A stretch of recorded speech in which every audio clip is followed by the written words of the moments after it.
Assalamualaikum warahmatullahi wabarakatuh. Waalaikumsalam. Pada seluruh warga Hidayatul Muslimin, khusus yang ada di negara Lampung, agar tetap berjalan ibadahnya sesuai dengan yang ditata oleh ulama kita, dan jaga kesatuan agar semuanya berjalan dengan baik, ya.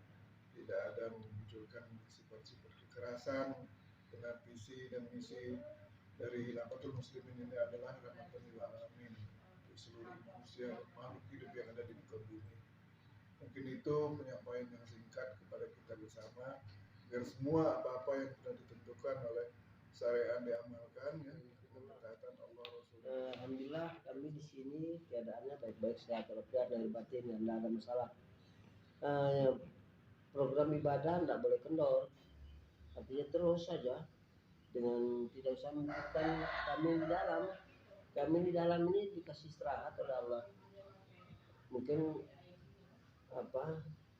untuk ditingkatkan orang beriman itu diuji. Jadi guru pun kalau menguji muridnya untuk ditingkatkan, nah begitu juga Allah bukan untuk dicelakakan. Mungkin Allah mau meningkatkan iman kita ini, takwa kita, jadi diuji. Ujiannya macam-macam. Nah, kita sekarang diuji, dimasukkan di sini. Nah, bukan diuji dengan kelaparan, cuma diuji disuruh banyak tidur. Jadi kalian tidak usah susah. Kita tinggal hidup biasa saja seperti teman-teman, artinya tidak ada masalah. Dan pengurusnya juga baik dengan kita di sini. Asal izin, artinya kapan aja ada kesempatan yang tepat, yang wajar, datang, izinkan, bebas. Mudah-mudahan syiar kehalifahan itu terus dapat kalian serukan ke muka bumi ini, sehingga orang paham tentang kehalifahan Islam, bukan kehalifahan menurut pandangan orang itu. Kalau khalifah merebut negara itu yang perlu diterangkan terus ke masyarakat itu, bahwa bawaan rahmatul alamin ini bukan negara, tidak ada Islam negara. Islam itu untuk seluruh alam. Jadi cuma masalahnya Pancasila 45 ini dilaksanakan lewat sistem demokrasi. Kita mau laksanakan Pancasila 45 itu dengan sistem khilafah, bukan mengubah negara, bukan sistem itu kita buat, tapi dengan kasih sayang, dakwahnya bukan dengan kekerasan. Kalau sudah paham orang kan beriman, maka kita buat surat-surat sebaran itu ke presiden kita kasih, ke menteri semua kita kasih, ke gubernur seluruh Indonesia sudah kita kasih, kemana-mana ini semua. Cuma karena Allah belum menghendaki, jadi belum paham-paham. Itulah perjuangan. Jadi kita sabar. Jadi apa yang kita ada yang diuji seperti macam-macam ujiannya, itulah bagian kita masing-masing untuk ditingkatkan Allah, bukan untuk dicelakakan. Karena kita niatnya ibadah, ya. Jadi bagaimana membawa misi Islam rahmatul alamin ini ke seluruh dunia, bukan cuma untuk Indonesia. Ngapain Indonesia tok, untuk seluruh dunia katanya Allah. Jadi kalau kita sempitkan ke Indonesia saja Islam ini, kita seolah-olah kurang ajar sama Allah. Dan Allah bilang rahmatan alamin, kita rahmatan di Indonesia. Ya Indonesia bagiannya, salah satunya ya Indonesia dulu.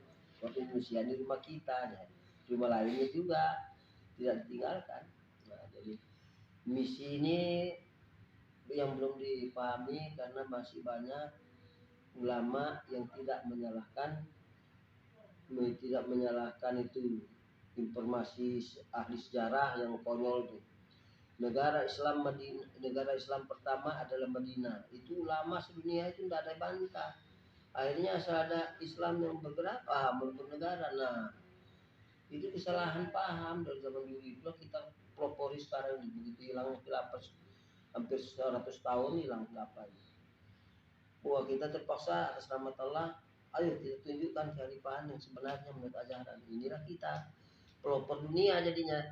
Kita ini orang-orang, perasaan kita ini bodoh-bodoh, tapi kok dunia yang pintar-pintar kok tidak ada yang pelopori apa ini. Jadi yang mudah-mudahan ini adalah rahmat Allah atas petunjuk Allah, bukan karena kita punya keinginan nafsu atau ingin dunia, bukan ingin beribadah seperti itu Allah saja. Kan mengajak umat, terutama pemimpin bangsa ini, supaya mau melakukan kegiatan itu dengan niat ibadah, bukan dengan niat keuntungan dunia toh. Itu kita hidupnya untuk ibadah, bukan untuk kepentingan dunia. Menang kalah itu pada urusan tuh, yang penting kita diridhoi Allah. Kalah masuk neraka, masuk surga itu yang penting. Menang kalau masuk neraka juga tidak ada gunanya, jadi bukan masalah itu dunia itu. Masalahnya itu adalah ridho Allah, sehingga mati kita diridhoi Allah, tidak masuk neraka, itu yang penting. Nah, lewat perbuatan kita di muka ini dengan niat ibadah. Mudah-mudahan niat ibadah itu yang selalu kita ingat, karena setan dari zaman Nabi Adam itu jangan ingat ibadah, ingat pentingan hidupmu. Nah, itu setan dari zaman Nabi Adam. Itu yang kita harus berubah. Nabi Adam juga berubah, taubat untuk tidak mementingkan dunia, tapi mementingkan ibadah. Dua-duanya itu ada manusianya yang banyak. Yang pertama tadi sifat Nabi Adam, bapak kita manusia itu selalu kepentingan dunia itu kamu penuhi. Kamu kerja untuk memenuhi keinginan dunia, kesejahteraan duniamu. Itu setan. Nabi Adam tergoda, maka banyak manusia ikut seperti siapa itu. Tapi Nabi Adam juga bertobat, tidak mementingkan dunia, mementingkan ibadah.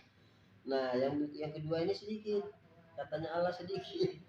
Yang banyak yang pertama itu, yang kedua ini ibadah, minta ridho Allah. Setan jangan ingat ibadah, apa nanti gimana. Penting sekarang kepentingan duniamu. Itulah setan dari zaman dulu.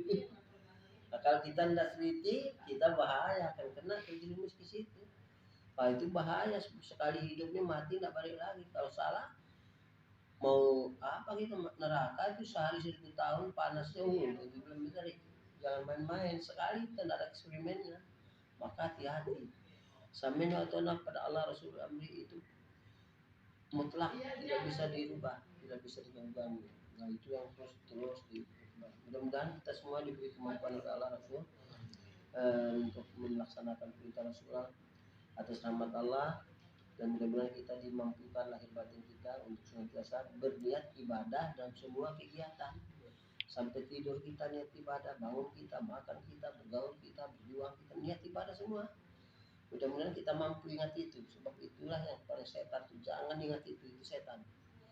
Ingat kepentingan, itu setan. Jadi kita memilih supaya pemaktul jenol insya Allah. Iya. Demikian. Pertanyaan Khalifah. Apa? Ini mewakili banyak kawan-kawan di luar. Kapan Khalifah pulang?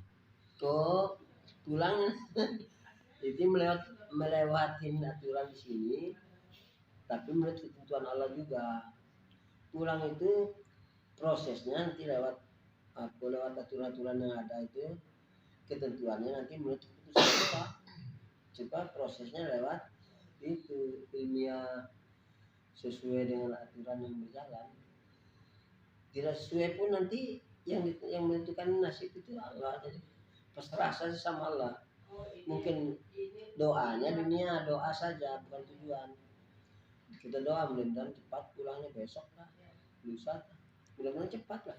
Supaya kita bebas akan berdakwah, beribadah lebih banyak lagi luar. Tapi ketentuannya tetap menurut apa yang ditetapkan Allah. Cuma usaha kita begitu dengan doa kita, mudah-mudahan.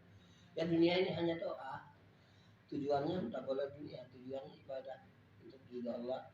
Dunia sekedar doa boleh. Itulah untungnya orang beriman. Kalau orang kafir, yang penting dunia, tidak akhirat. Itu orang kafir. Kalau orang beriman, yang penting akhirat lebih panjang, surga lebih enak, dunianya boleh minta.